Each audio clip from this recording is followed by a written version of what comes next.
La mangue, fruit très apprécié en Afrique de l'Ouest, contribue à la sécurité alimentaire et constitue une importante source de revenus pour les petits producteurs. Seulement, il est devenu très difficile de réussir à planter des manguiers dans les régions du Sahel où des sécheresses récurrentes sont observées. Face à cette situation, les acteurs de la plateforme Proface ont rejoint des producteurs de cœur Ndiogu Ndiaye autour de l'innovation de la plantation de manguiers dans des touffes de Nguigis. Ce village est situé à 100 km de Dakar, dans la commune rurale de Tasset, région de Thiès, au Sénégal. Ici, j'ai mes amis qui sont les paysans innovateurs de Kër Ndiogu Ndiaye.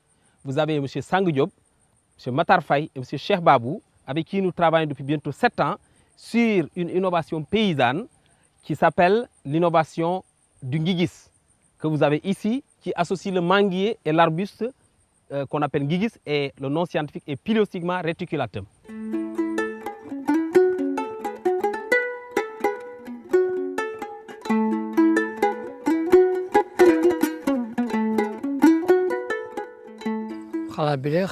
L'idée est née car nous étions épuisés du manque d'eau dans notre zone. Nous voulions absolument avoir des arbres fruitiers. Certains disaient même que le manguier ne pouvait pas survivre dans notre terroir car une plante repiquée a toujours besoin d'être arrosée. Mais nous étions convaincus que là où il y a une terre, il doit être possible de disposer d'arbres fruitiers, surtout des manguiers. Vraiment, l'eau nous manquait. Alors nous avons découvert que les manguiers pouvaient pousser à côté des Nguigis. Et depuis, nous n'avons plus aucune contrainte pour disposer de manguiers dans notre terroir. La seule chose à faire est d'avoir des Nguigis dans nos champs, puis de reboiser des manguiers à leurs pieds. On n'a plus à arroser et pourtant l'arbre grandit.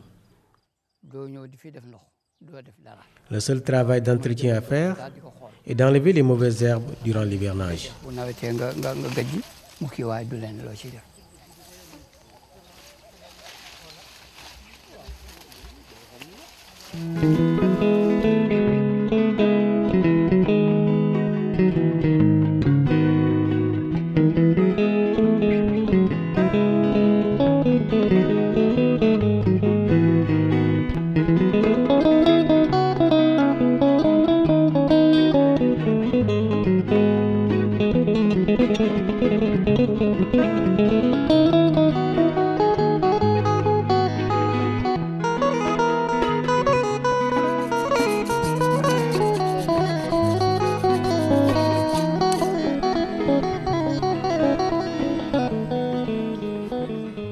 L'innovation du Nguigis consiste à planter un manguier à l'intérieur des touffes de cet arbuste qu'on appelle Pileostigma reticulatum.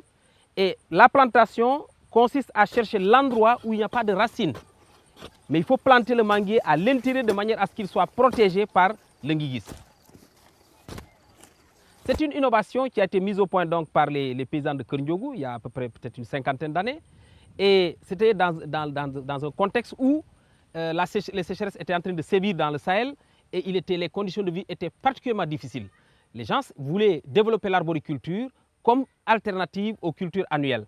Mais ils ne réussissaient pas parce qu'il n'y avait pas d'eau et souvent les plantations connaissaient des échecs.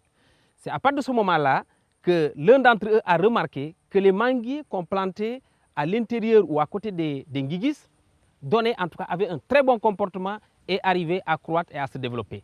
Et c'est comme ça que de proche en proche, eux-mêmes, ils ont affiné la méthode, affiné l'innovation jusqu'à obtenir aujourd'hui une technique éprouvée qui est utilisée dans tous ces environs. Nous savons aujourd'hui que le Nguigis favorise la croissance des manguiers pour plusieurs raisons.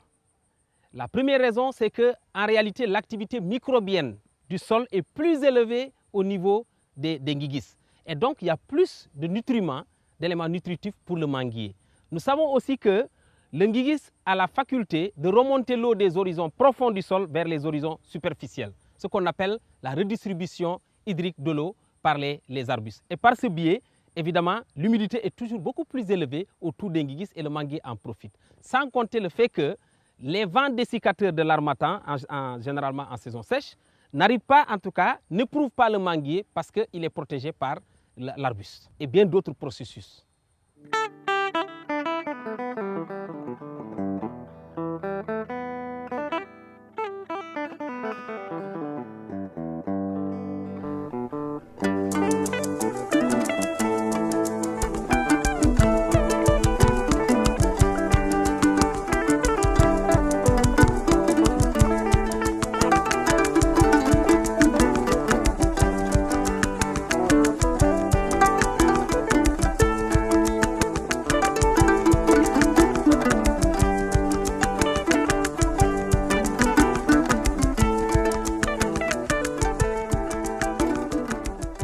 Est-ce que le ngigis est utile dans le village?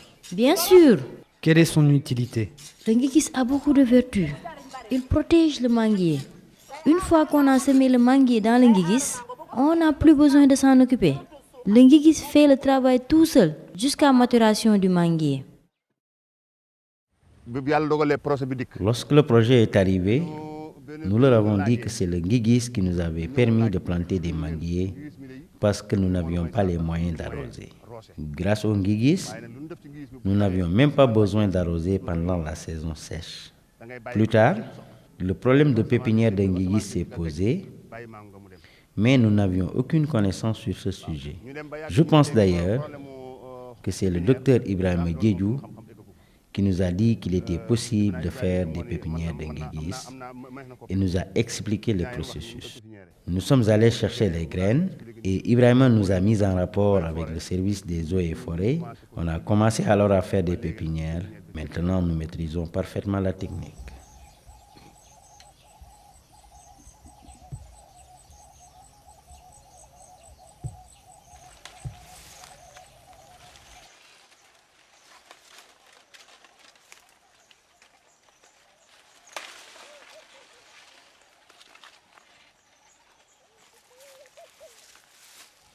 Si tu veux faire une pépinière de ngigis, il faut récolter les fruits du ngigis, les faire sécher au soleil, séparer les écorces des graines, faire bouillir de l'eau et y mettre les graines pendant 24 heures pour faciliter le décortiquage, car la graine est un peu dure. Puis, les semer.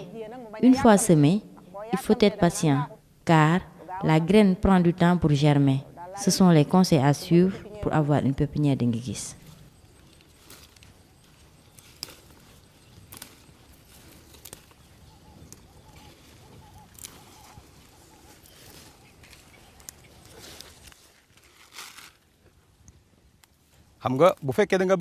Si tu veux avoir une plantation d'arbres alignés alors que les touffes de ngigis ne le sont pas, il faut obligatoirement réaliser une plantation de ngigis. Si on installe et entretient une pépinière de ngigis en mai, juin, juillet jusqu'en août, on peut les répiquer en ligne. Au même moment, on peut installer sa pépinière de manguier et l'en tenir pendant une année. Au bout d'un an, on apporte les manguiers au champ où le ngigis a eu le temps de bien pousser jusqu'à pouvoir couvrir le plant de manguier. Dans chaque touffe de ngigis, on répique un plant de manguier et on laisse pousser. Il n'y a aucun besoin ni d'arrosage ni de traitement. L'expérimentation conjointe consiste à travailler de façon très étroite avec les paysans et le paysan est au cœur du processus. Nous essayons de travailler autour de des préoccupations réellement ressenties par les paysans. Nous avons travaillé autour de la multiplication de ngigis parce que s'il n'y a pas de ngigis, il n'y a pas d'innovation. Donc on a travaillé ensemble, on connaît aujourd'hui les méthodes pour le faire. Ensuite, l'implantation, la plantation même du ngigis également, on la maîtrise bien. Et aujourd'hui, c'est une innovation qu'on peut démultiplier facilement. En réalité, elle n'a pas un coût élevé. Il suffit juste de disposer du piliostigma, de pouvoir le planter, de le laisser croître jusqu'à peut-être 2 ans et de l'accompagner avec un manguier. Aujourd'hui, dans ces environs, il y a beaucoup de villages qui sont venus apprendre à partir de l'expérimentation conjointe que nous avons menée avec les paysans de Kër Ndiogou Ndiaye. Et aujourd'hui, quand on va jusque dans le Saloum, le centre Sénégal, il y a des paysans qui sont en train d'utiliser l'innovation, sans beaucoup de moyens.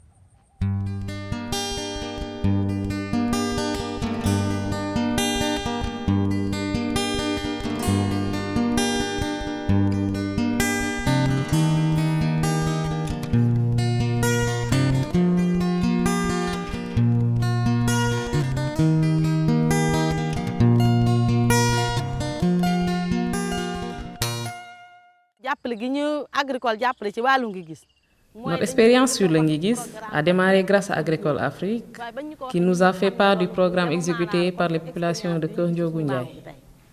On a tous apprécié adhérer à cette innovation, car elle est facilement reproductible. Ils ont ainsi donné des plantes de manguier à tous les gens qui disposent de Ngigis dans leur champ.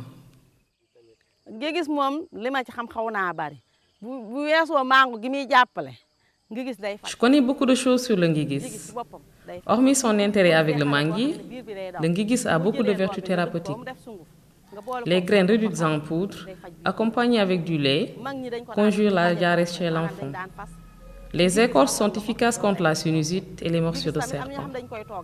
Les bûches peuvent être utilisées comme bois de chauffe.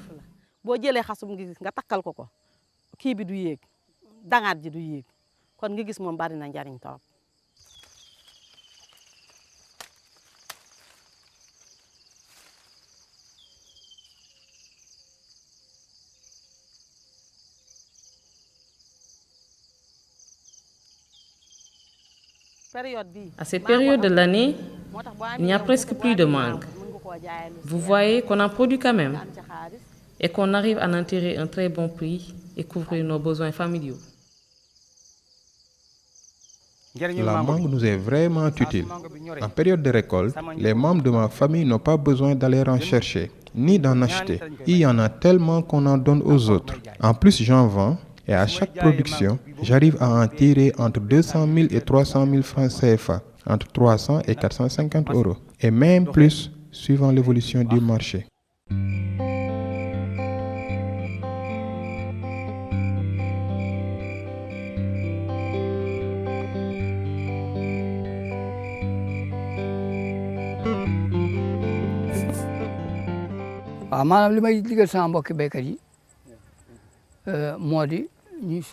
Je lance un appel aux producteurs pour qu'ils plantent des manguiers dans le Ngigis. En effet, avec cette innovation, il n'y a pas beaucoup d'efforts et d'investissements à faire. On peut planter des manguiers dans des champs sans puits, car on n'a pas besoin de les arroser. Tout ce travail est fait par le Ngigis.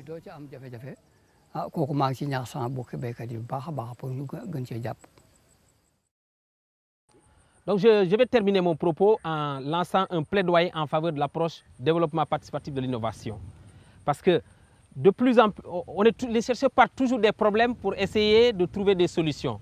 Je pense que de plus en plus, les chercheurs pourraient partir aussi des solutions que les paysans essaient tous les jours pour essayer de trouver des solutions à leurs problèmes. Parce que dans le cadre du travail que nous avons mené avec ces paysans innovateurs, il y a eu un processus d'apprentissage mutuel. Et à vrai dire, nos connaissances sur le Ngigis que nous avions quand nous sommes arrivés ici, nous les avons largement améliorées. Agricole est une ONG sénégalaise dont la mission est de promouvoir l'agriculture biologique et de l'économie sociale solidaire au niveau du Sénégal. Actuellement, nous coordonnons la plateforme Proface, qui est une plateforme qui regroupe des acteurs de la recherche, des organisations paysannes, des ONG, pour développer la culture de l'apprentissage mutuel. Et c'est dans ce cadre-là qu'on a identifié depuis 2007 l'innovation qui porte l'association du manguier et du Ngigis au Sénégal, dans le village de Keur Ndiogou Ndiaye. Des expérimentations conjointes ont été menées et actuellement on est dans une phase de partage, de socialisation de cette innovation qui est une réponse au changement climatique au niveau des organisations paysannes sénégalaises, mais aussi au niveau de l'Afrique de l'Ouest. Well, farmers face the greatest challenges of climate change on a daily basis. And over the years, they have been experimenting on ways to adapt to climate change. So it's absolutely necessary that whatever they have been doing is documented and fed into the research that's being conducted to develop technologies and approaches for climate change adaptation and mitigation. Through documenting these farmer-led innovations and practices using videos and other tools, we feel that we can integrate those and share that information resources with a large number of people through our networks.